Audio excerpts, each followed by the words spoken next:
Asia times में आपका स्वागत है। मैं हूं डॉक्टर मुजफ्फर गजाली। आज हम जिस विषय पर बात करने वाले हैं वो है पंजाब में राजनीतिक परिदृश्य जिस तरह से बदल रहा है। कांग्रेस, आम आदमी पार्टी और अब एक तीसरा धड़ा बनने वाला है जो 3 कृषि कानूनों के वापस लेने के बाद, जिसमें अकाली और अमरिंदर सिंह बीजेपी ये साथ मिल सकते हैं, ऐसी संभावनाएं हैं। तो हमारे इस खास कार्यक्रम में आज जो मेहमान हमारे साथ जुड़े हैं उनमें वरिष्ठ पत्रकार हैं सुरेश सेठ जी। आपका बहुत बहुत स्वागत है आज के इस कार्यक्रम में। दूसरे हमारे मोहम्मद जमीलुर रहमान साहब हैं जो मालियारकोटला से हैं और आप एक सियासतदान हैं, राजनीतिक हैं। तो आप दोनों मेहमानों का बहुत बहुत स्वागत है आज की इस परिचर्चा में। सबसे पहला सवाल मैं सेठ साहब आपसे ही करूंगा कि ये जो कृषि कानूनों की वापसी के बाद में जो परिदृश्य बदल रहा है पंजाब का, तो क्या बीजेपी, अकाली और अमरिंदर सिंह कैप्टन साहब ये तीनों मिल सकते हैं क्या? आप किस तरह देखते देखिए हैं? देखिए आज जो नई हुई है घटनाओं का विकास, उसमें आपको पता ही है कि किसान मोर्चे की आज मीटिंग हुई और वहां पर उन्होंने जी फैसला किया कि हम 29 तारीख को अपनी वो जो ट्रैक्टर का प्रदर्शन है वो नहीं निकालेंगे। और उन्होंने जी जो 6 योजना अपनी मांगे पेश की हैं, उसमें से उनकी सारी लड़ाई इस वक्त केंद्रित हो रही है एमएसपी पर। और बाकी जी का लेकिन एक बहुत मेहनत के साथ जो घटनाक्रम यहाँ चला, उसमें से एक किसान मोर्चे ने जो पहले किसी को यहाँ बात करने के काबिल नहीं रखा था, खासकर वह बीजेपी के कुछ कांग्रेस के नेता और वो सब, उन सब लोगों को अब फील्ड में कूदने की गुंजाइश पैदा हुई। एक बात तो ये है। तो दूसरी बात यह है कि आज उन्होंने कहा कि हम इंतजार करेंगे और हमें वार्ता में शामिल किया जाए, ऐसा किसान मोर्चा ने कहा। तो वार्ता में तो वो पहले ही शामिल रहे 11 बार, और बीच में अब एक तरफा फैसला कर दिया प्रधानमंत्री ने, और अब फिर वो वार्ता। तो इसका मतलब ये है कि अब वो धूमधाम धूम धड़ाका दिल्ली के सीमाओं पर नहीं रहेगा। अब क्या ये वापस चुनाव में कूदेंगे या नहीं कूदेंगे, इसके बारे में दो राय है। और आपको जी पता ही है कि जहां तक चुड़ैनी साहब का ताल्लुक है, वो तो चाहते ही हैं कि वापस आया जाए, इलेक्शन में लड़ा जाए। और बाकी के लोग में से पटा हुआ है। बाकी का जी देख लीजिए, आप पार्टी का आज केजरीवाल साहब को, पंजाब में चक्कर लगाते हैं, आज ही आए हैं वो। और केजरीवाल साहब सर्वेक्षणों की मदद से ये सोचते हैं कि आप पार्टी जो है वो आगे आगे आगे। जी और जहाँ तक अपना कांग्रेस का ताल्लुक है, अब चन्नी साहब आ गए हैं पर्दा स्क्रीन पर। उसके साथ साथ सिद्धू साहब भी हैं, और अमरिंदर साहब जो हैं वो बाहर विपक्ष में चले गए या साइड विंग से। आज उनकी भी चिल्लाहटें हमारे सामने आ रही हैं। और जहाँ तक जी चन्नी साहब का है, उन्होंने अपने आप को एक कंट्रास्ट के तौर पर पेश किया अमरिंदर के, भाई मैं तो आम आदमी हूँ और मैं फीबीज का चीफ मिनिस्टर हूँ, राहतों का चीफ मिनिस्टर हूँ, रियायतों का चीफ मिनिस्टर हूँ। और यहाँ एक खास किस्म का दंगल छिड़ गया लगता है कि कौन अधिक रियायतें देता है, कौन अधिक अच्छा काम करता है, ये बात नहीं है, कौन अधिक रियायतें जी देता है। और दूसरा ये है कि दलित चेहरा कौन उभार के सामने लाता है। अब कांग्रेस तो कह जी दिया कि हम तो दलित चेहरा ले आए सामने, हमने तो चन्नी जी साहब को देखो बना दिया। आप तो अभी कह ही रहे थे कि दलित चेहरा आएगा। और आप पार्टी में आज भी लोग नजर उठा के देख रहे हैं, और 2 एमएलए तो आपको पता है छोड़कर कांग्रेस में भी चले गए। और वो यही कह रहे जी हैं कि आप मुख्यमंत्री की घोषणा नहीं कर पा रहे। अब मुख्यमंत्री की घोषणा किसकी होगी? भगवंत मान कभी नाराज होते हैं, कभी साथ चलते हैं, लेकिन आप पार्टी का थोड़ा सा हाथ अभी भी ऊपर है। बाकी हमारे बंधु बता सकते हैं कि इनके मलेरकोटला में स्थिति क्या है, क्योंकि रजिया बेगम तो वहीं पर हैं, और वो कभी छोड़ दिया कभी बीच में आ गया, अब तो मंत्री हैं साहब। और जहां तक बीजेपी का संबंध है, बीजेपी तो मेरा अपना ख्याल ये है कि वो अकाली दल के साथ और नहीं जुड़ेगी। और वो अभी तो ये कह रहे हैं कि हम 117 की 117 सीटें लड़ेंगे, और अमरिंदर के साथ उनकी क्या बातचीत होती है, ये भी देखने की बात है। अमरिंदर साहब भी 117 सीटों पर लड़ना चाहते हैं, लेकिन कल पटियाला में जो कुछ हुआ है वो आप सबके सामने ही जी है। और अपने जी जी पटियाला से ही लड़ने का उन्होंने फैसला किया हुआ है, अमरिंदर सिंह जी ने। और जहां तक बादल साहब का ताल्लुक है, मैं सुखबीर बादल की बात कह रहा हूँ। जी जी सुखबीर जी बादल ने सुखबीर बादल। तो अकाली दल की ओर से लगभग रोज ही पहले उन्होंने पार्टी के सभी जो जितने भी चाहवान थे इलेक्शन जी लड़ने के, चावल। उनमें से, जी हाँ, उनमें उन्होंने अपनी ओर से उनके नामों की घोषणाएं पहले ही करनी शुरू कर दी थी। और जाहिर है कि एक जो यहाँ पर चल रहा है एक खास तरह का भ्रम जाल, जिसमें यह है कि मुख्यमंत्री कौन होगा, तो अकाली दल की तरफ से तो खैर सुखबीर बादल हैं ही, चाहे विक्रम मजीठिया आजकल बड़ी दिक्कत में है और उनके ही पीछे पड़े हुए हैं हमारे कांग्रेस के बंधु और सिद्धू साहब वगैरह।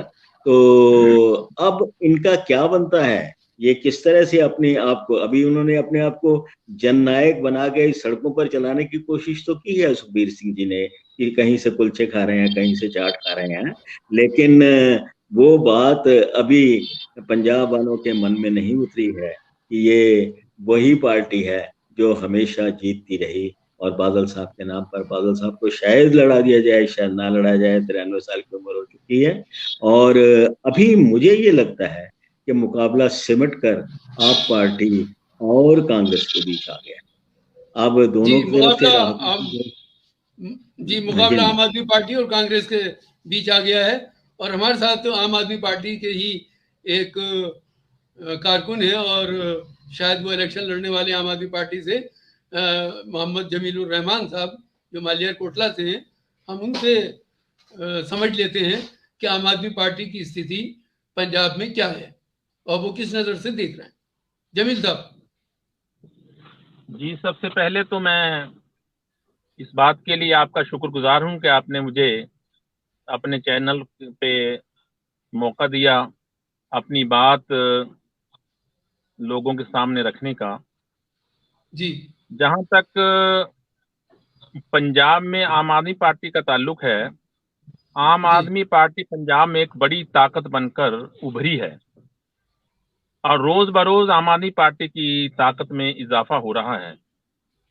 जी लोग बड़ी तादाद में, अवाम की बात कर रहा हूं मैं, अवाम बड़ी तादाद में गांव में, शहरों में दूसरी पार्टियों को छोड़कर आम आदमी पार्टी में शामिल हो रहे हैं। तो आम जी आदमी पार्टी का जो केजरीवाल साहब की दिल्ली सरकार का मॉडल है, जैसे एजुकेशन में उन्होंने बहुत इनकलाबी इकदामात किए हैं और हेल्थ के फील्ड में बहुत अच्छी सहूलात लोगों को दी हैं, और इसी तरह से और मोहल्ला क्लिनिक्स हैं, इन चीज़ों का बिजली में कम रेट किए हैं और पानी मुफ्त दिया है। इनका जो इनके असरात हैं वो पंजाब में बड़े पैमाने पर देखने को मिल रहे हैं लोगों में, और लोग बड़ी उम्मीद के साथ आम आदमी पार्टी से जुड़ रहे हैं। और आने वाले अभी 2022 में जो फरवरी में इलेक्शन होने हैं, उसमें आम आदमी पार्टी को लोग एक बदलाव की शक्ल में देख रहे हैं कि कांग्रेस पार्टी को बहुत से मौके दिए, अकाली दल बीजेपी की मुश्तरका सरकारें कई बार बनाई, लेकिन वो लोगों के साथ किए गए वादों को पूरा करने में नाकाम रही। जी और एक मौका जो है पंजाब की आवाम, वो आम आदमी पार्टी को देने के लिए तैयार बैठे हैं। और आप देखेंगे कि आने वाले इंतखाबात में आम आदमी पार्टी बहुत बड़ी जीत हासिल करेगी और बड़ी तादाद जमील में। साहब यही एक जी एक सवाल यही पूछ लेते हैं कि जो पंजाब की बेसिक समस्याएं हैं, जी जिनमें किसानों की समस्याएं हैं, उनकी खुदकुशियां जी हैं, इसी तरह जी जबकि बहुत बड़ा लैंड बैंक आपके यहाँ कृषि से का है और किसान वहाँ पर खुदकुशी आज भी करते हैं। इसी तरह वहाँ नशे की प्रॉब्लम है, इसी तरह और बिल्कुल। बहुत सारी प्रॉब्लम्स हैं पंजाब में। तो क्या जी, रियायतें देने भर से पार्टी खड़ी हो जाएगी या वहाँ की समस्याओं पर भी बात करेगी? नहीं, आम आदमी पार्टी इन समस्याओं को लेकर लोगों से बात करती है। हमारे जितने भी प्रोग्राम्स होते हैं जी उन प्रोग्रामों में इन मुद्दों को हम उठाते हैं बड़े जोरों शोर से, कि पंजाब जो किसी वक्त मशहूर था ना सिर्फ हिंदुस्तान में बल्कि बैरून ममालिक में भी, कि पंजाब के नौजवान जो हैं कबड्डी में, हॉकी में, पहलवानी में मशहूर थे। लेकिन इन पार्टियों के कई लीडरों ने मिलकर उनको नशों की लत में फंसा दिया है, जिसकी वजह से पंजाब की जो नौजवानी है वो तबाही के किनारे पे है और बहुत से घरों के चिराग जो हैं वो गुल हो गए हैं।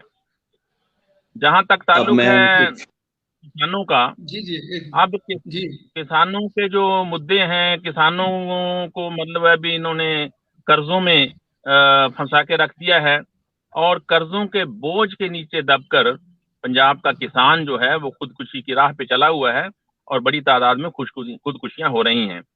तो केजरीवाल साहब ने इस सिलसिले में भी, आम आदमी पार्टी ने इस सिलसिले में भी किसानों के लिए भी मतलब पॉलिसी वजह की है कि किसानों की ये खुदकुशियां रोकने के लिए उनके साथ जो आज तक बेइंसाफियां होती रही हैं, जो उनको महंगे रेटों में खादें और ये बीज और इसी तरह से उनके साथ जो ये भारी इंटरेस्ट पे उनको कर्जे और फिर उनकी जो फसलें हैं उनको उठाने में देर ताखीर और फिर उनको वक्त पे उनकी पेमेंट्स का ना होना, तो बहुत सी ऐसी समस्याएं हैं, मसाइल हैं जिनकी वजह से किसान जो है वो परेशान है और परेशान होकर जी वो किसान फिर खुद किसान परेशान है। निकला हुआ।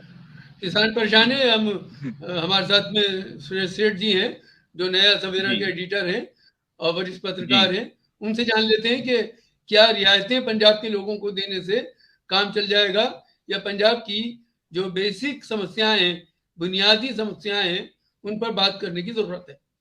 जी सेठ साहब। गजाली भाई, आपने बात को काफी ठीक मुद्दों पे लाने की कोशिश की है। बाकी जो किसी पार्टी के एक नेता आएंगे तो वो अपनी पार्टी की बात तो करेंगे ही करेंगे, मैं इसको जायज भी समझता हूँ। फिर जिसको चुनाव भी लड़ना हो तो और भी ज्यादा पैरवी करेगा। लेकिन मैं तो एक जी पत्रकार हूँ और मैं एक जी तटस्थ जी पत्रकार हूँ और इस नाते जी से मैं पूरे मुआवजे की बात आपसे करनी चाहूँ।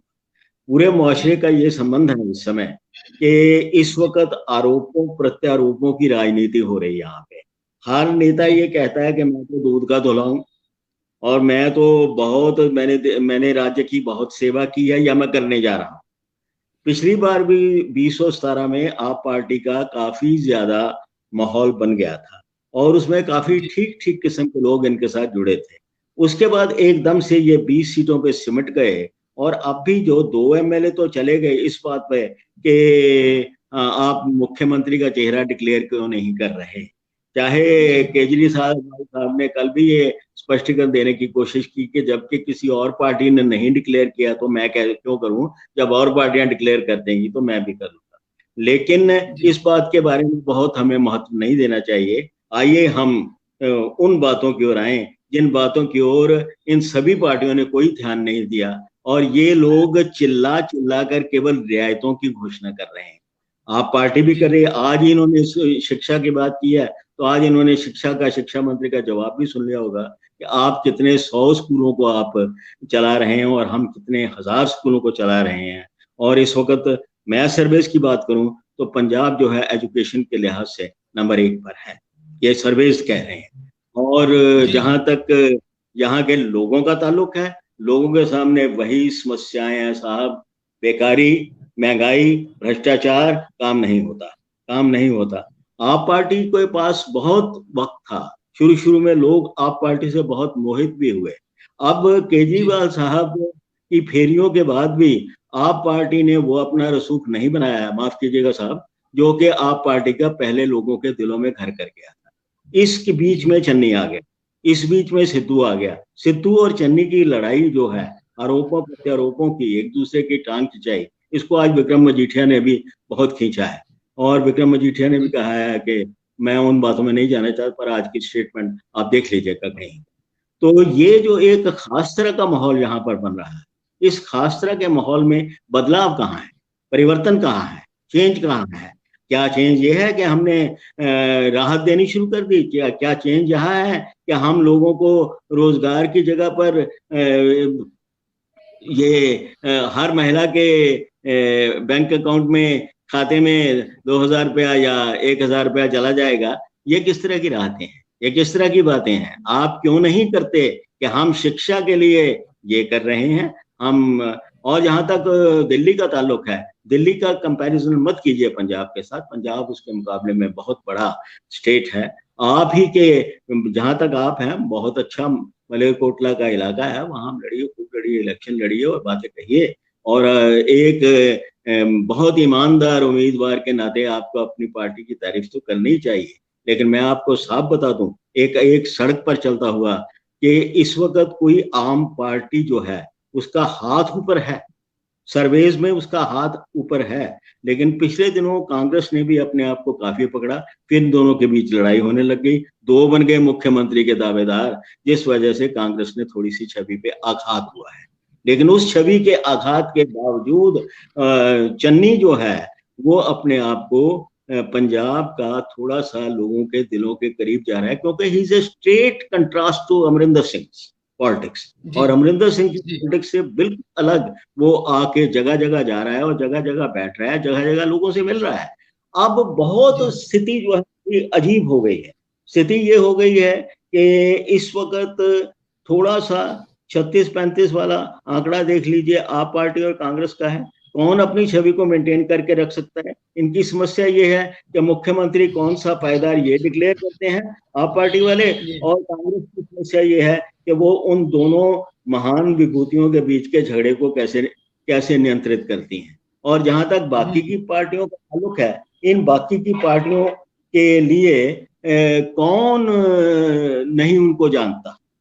10 साल तक एक पार्टी ने राज किया, और जहां तक भाजपा का है, भाजपा तो पिछले दिनों तो लगने लगा था कि हाशिए से बाहर है, लेकिन अब जो इन्होंने किया, आज रद्द होने का बात शुरू हो गई संसद में, और वो कानून वापस हो रहे हैं। और क्या किसान मोर्चे ने भी अभी ये कहा कि हम कोई, इसका मतलब यह है कि कुछ उन्होंने मुद्दा तो खींच लिया पैरों के नीचे से, और मुद्दे के खींचने की वजह से अब बीजेपी जो है वो मैदान में उतरेगी, लेकिन उसके पीछे भी अभी कोई सपोर्ट नहीं है। वो चाहते हैं कि हम एक दूसरे के साथ, किसी के साथ कोलैबोरेशन कर लें या ना करें। कहने को तो वो कहते हैं कि हम अकेले लड़ेंगे। और जहां तक बीएसपी का संबंध है, दलित पार्टी का, वो तो सुखबीर के साथ इस वक्त जुड़ी हुई है, लेकिन दलित चेहरे के तौर पे कांग्रेस ज्यादा नुमाया हो रही है। और उसमें चन्नी का जो रोल है वो ठीक रहा है, और चन्नी के ठीक रहने की वजह से ही जो कांग्रेस बिल्कुल विंग से और हाशिए से बाहर लगती थी, वो ना केवल बीच आ गई, बल्कि उसने अपनी छवि को इम्प्रूव किया है। लेकिन इस वक्त आप बहुत ज्यादा, और कौन से लोग हैं जो जुलूस निकाल रहे हैं आप पार्टी के लिए? मुझे तो कोई पंजाब की सड़कों पे नजर नहीं आया, और ना ही मुझे कोई ये नजर आया। हाँ, पिछली बार था 17 में, लोग ये समझते थे कि बिल्कुल सिस्टेमेटिक और परिवर्तन, उस वक्त सरदार हसन जौहर और दूसरे सब लोग, हम लोगों ने भी तब इनकी इंटेलेक्चुअल्स की मीटिंग में शरीक हुए थे। वो डॉक्टर थे जो पटियाला से, वो भी अच्छे लोग थे, कई लोग आए, कमर संधू आया था और लोग आए थे। लेकिन अब इन सब लोगों को कितना आप जोड़ के आगे चल पाते हैं, ये देखने वाली बात होगी। लेकिन अगर आप इस वक्त मुझे पूछें कि क्या नतीजे निकालते हो, तो मैं नतीजे ये निकालूंगा कि अभी मोहित नहीं हुए। आप पार्टी के किसी एजेंडे पे सबसे बड़ी कमी है मुख्यमंत्री का नाम डिक्लेयर ना होना। और जहां तक कांग्रेस का ताल्लुक है, उनकी बाइट ले लेते हैं। जमील साहब से एक रिएक्शन ले लेते हैं।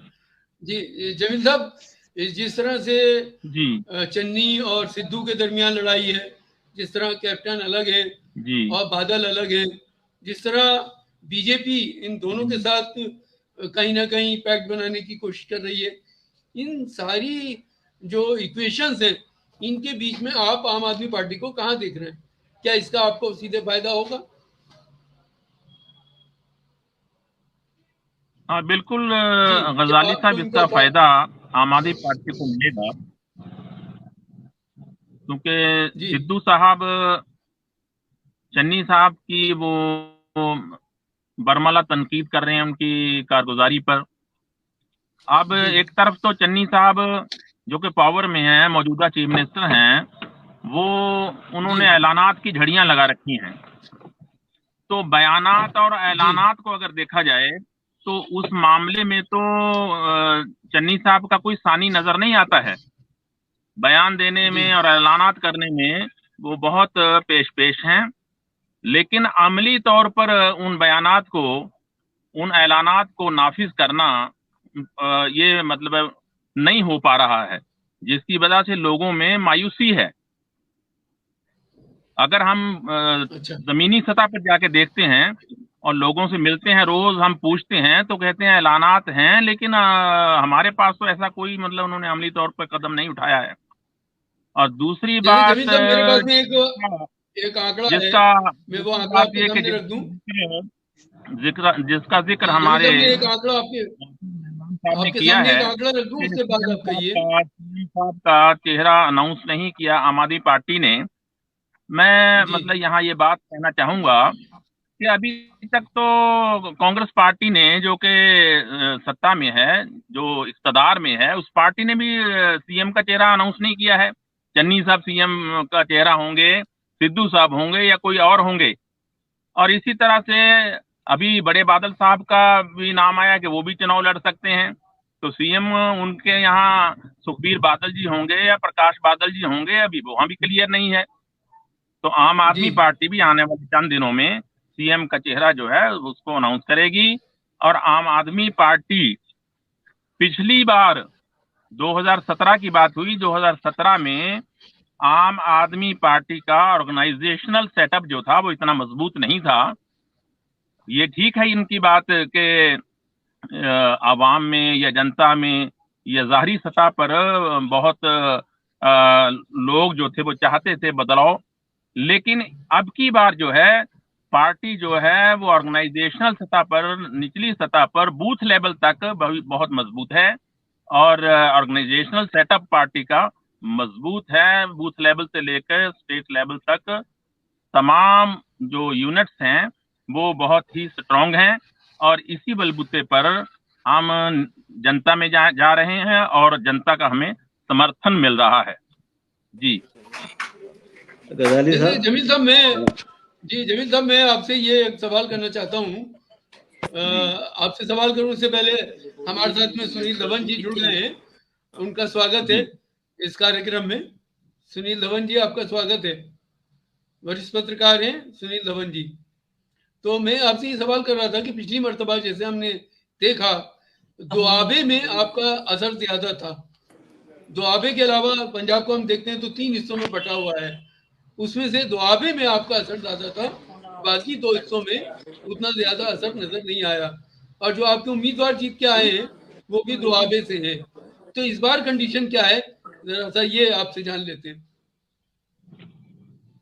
जी, पिछली बार दुआबे से नहीं, मालवा से जीत के आए थे।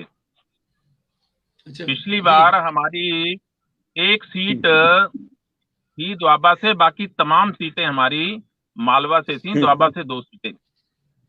लेकिन अब की बार जो है आम आदमी पार्टी पूरे पंजाब में, तीनों रीजन्स में, मालवा में, दुआबा में और माजा में, तीनों रीजन्स में पूरी तरह से मजबूती के साथ आगे बढ़ रही है।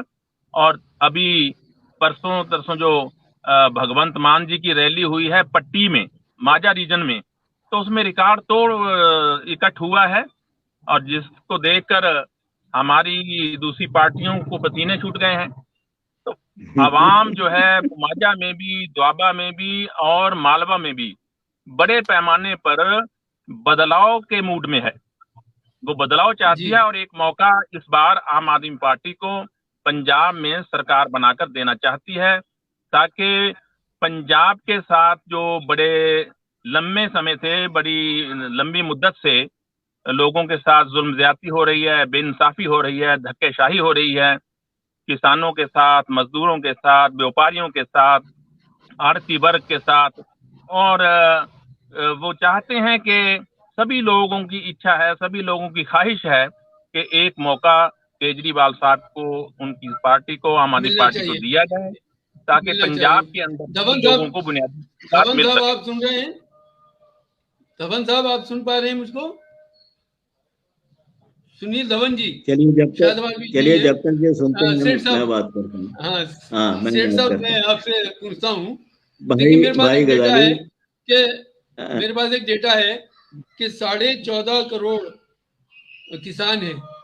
14.5 करोड़ किसान में 1.25 करोड़ किसानों से जो अनाज है वो एमएसपी पे खरीदा जाता है, जिसमें से 40% पंजाब और हरियाणा के किसान हैं। तो जो कंडीशन है आज पंजाब की, उसमें क्या ये जो डिमांड है किसानों की कि उनका एमएसपी पर अनाज खरीदा जाना चाहिए, इस डिमांड को लेकर के कोई फर्क पड़ेगा इलेक्शन पर? अब देखिए जहां तक एमएसपी का संबंध है, आज भी जो किसान मोर्चे की मीटिंग हुई है उसमें उन्होंने यही कहा है कि हमारी तो मुख्य मांग अब एमएसपी पर अनिवार्य खरीद है। अब जहां तक खरीद का ताल्लुक है, कहने को तो मोदी जी ने ये भी कहा कि मैं तीनों कानूनों को इसलिए वापस ले रहा हूं क्योंकि हम एक वर्ग को अच्छी तरह से समझा नहीं पाए, और अर्थशास्त्रियों का भी यही कहना था। और सरदारा सिंह जौहर जो आपकी आप पार्टी के बहुत प्रमुख कभी रहे, फिर तो छोड़ दिया उन्होंने, तो उन्होंने भी यही कहा था कि जहां तक इन कानूनों का संबंध है, ये कानून किसानों की बेहतरी के लिए है। अब उसको कारपोरेट हाउसेस के बांधे बना दिया गया, और अब आप एमएसपी की बात कहते हैं तो एमएसपी तो मांग और पूर्ति का संबंध होता है भैया।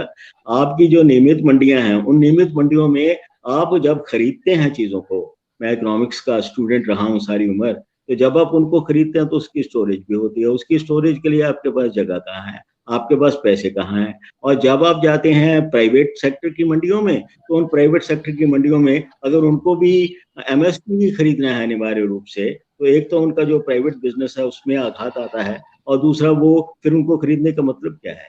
वो जो धनिकों को पहले किया जा रहा था कि आप खरीद लो और स्टोर करके रख लो, वो अब बात नहीं होगी। ये एमएसपी की लड़ाई अगर होती है तो बड़ी भीषण होने जा रही है। और अभी खट्टर साहब का भी स्टेटमेंट आया हरियाणा से भी, उन्होंने भी यही कहा है कि एमएसपी पे खरीदना काफी मुश्किल है। तो मैं ये अपने दोस्त, ये जो राजनीतिज्ञ हैं और दूसरे सभी हैं, उन लोगों को मेरी हम्बल सलाह ये है कि लड़ाई तो अब एमएसपी पे होगी। और अब आप इस एमएसपी पे के गोदाम कहाँ से क्रिएट होंगे और वो कैसे होगा और वो पैसा कहाँ से आएगा, अगर सरकार को खुद खरीदना है तो वो बातें सब अलग अलग हैं। तो इसके अलावा मैं ये भी चाहता हूँ कि आप इस सारी बात को केवल आप पार्टी की संभावनाओं पर सीमित ना करें, थोड़ा सा और पार्टियों को भी देखें कि उन पार्टियों का रुख क्या है।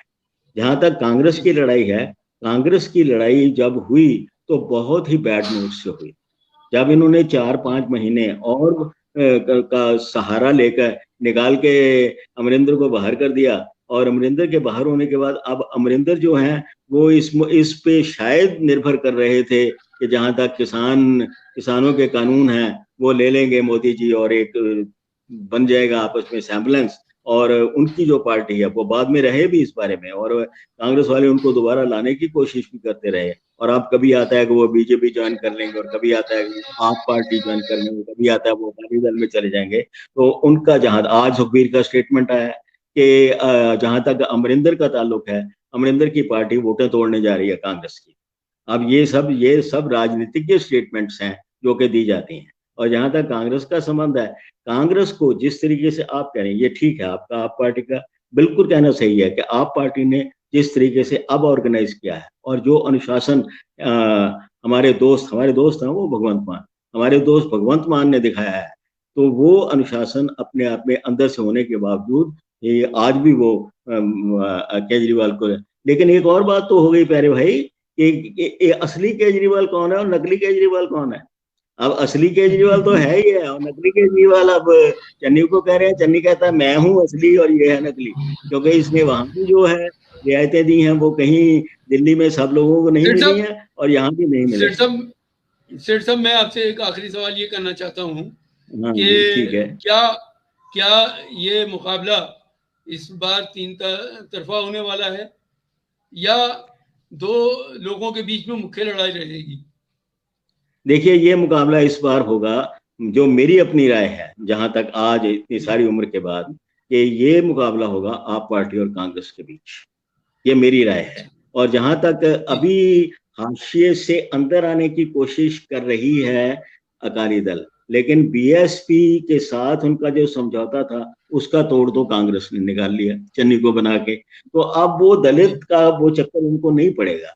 बीजेपी अभी भी कोने में है और बीजेपी पूरी कोशिश के बावजूद, ये घोषणा के बाद भी कि 117 सीटों पर लड़ेंगे, हम सामने आएंगे। और जहां तक जब आदमी कुर्सी से हट जाता है तो साथी भी पीछा छोड़ देते हैं। कल जो हुआ, अमरिंदर सिंह खुद गए और सब गए वहां पे, और मेयर की इलेक्शन में अमरिंदर सिंह जाए, आज से 5 महीने पहले सोचा जा सकता था, और फिर भी सीटें कितनी हो गई। तो अब ये तो एक टेक्निकल बात है ना कि 2/3 मेजोरिटी होती तो वो होता, तो ये होता, ये टेक्निकली बात है। अदरवाइज लोगों के सामने स्पष्ट है कि जहां से अमरिंदर लड़ने जा रहे हैं पटियाला से, वहां पर मेयर की चेयर वो नहीं बचा पाए। और इसलिए मेरी अपनी राय ये है कि मुख्य मुकाबला अब पंजाब में कांग्रेस और आप पार्टी में होगा, और आप पार्टी और कांग्रेस में कौन अपने अपने साथियों को, अपने दल को पूरे जोश के साथ लेकर चल पाता है, और बीच में से आपके जो 2 निकल गए और एमएलए को नहीं जाने देता और वो पूरी तरह से आप पार्टी के साथ जुड़े रहते हैं। उधर कांग्रेस में सिद्धू साहब और उनका एक दूसरे का तारपीड़ों का नहीं चलता, तो फिर तो मुकाबला जो है 19-21 है। देखिए, बाजी किसी के हाथ भी जा सकती है, लेकिन इंटेलेक्चुअल्स ये चाहते हैं कि इस बार परिवर्तन आए। इंटेलेक्चुअल्स की बात कर रहा हूँ, आम आदमी की नहीं। इंटेलेक्चुअल्स ये चाहते हैं कि इस बार परिवर्तन आए, और अगर ये परिवर्तन आप पार्टी के पास आ जाए तो कोई हर्ष की बात जी। मैंने जमीर साहब, आप क्या कहते हैं? आखिरी सवाल आपसे भी यही है कि मुकाबला जो है 3 तरफा होगा या आम आदमी पार्टी और कांग्रेस के दरमियान? नहीं, पंजाब में अकाली तो किसी मुकाबले, ये बात आवाज नहीं आ रही है, ये बात दुरुस्त है कि पंजाब में मुकाबला आम आदमी पार्टी के दरमियान होगा, लेकिन लोग बदलाव चाहते हैं, ये बेनिफिट जो है आपको मिलेगा, और भारी अक्सर से पंजाब में चुनाव जी। आपकी आवाज ब्रेक हो रही है। बुनियादी जो सहूलियात जो हैं इंसान के लिए जरूरी हैं। जी जी, तो आप दोनों मेहमानों का शुक्रिया। ये चर्चा हम यही समाप्त करेंगे। आप दोनों मेहमानों का आज बहुत बहुत शुक्रिया। आगे फिर हम इसी तरह इसी मुद्दे पर पंजाब को लेकर बात करते रहेंगे और जानते रहेंगे कि वहाँ की क्या तब्दीलियां आ रही हैं, क्या सिचुएशन है और राजनीति में क्या बदलाव आ रहे हैं। बहुत बहुत शुक्रिया। अगर आपको हमारा ये आज का कार्यक्रम पसंद आए तो लाइक कीजिए और शेयर कीजिए।